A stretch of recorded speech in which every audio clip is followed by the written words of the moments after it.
So we get compatibility questions all the time, and typically we just don't have very many compatibility issues.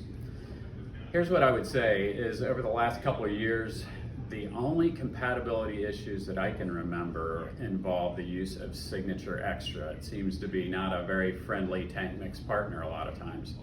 Now, having said that, I don't hesitate to recommend Foliar-Pak products with Signature Extra. And in fact, I can think of a number of guys right now that use 4 or 5 or 6 or more products with Signature Extra.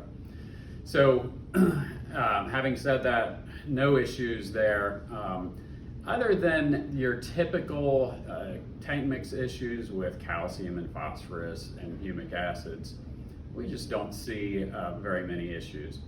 Now, what I would say about jar testing is if the superintendent isn't willing to jar test, well, I wouldn't give a 100% guarantee.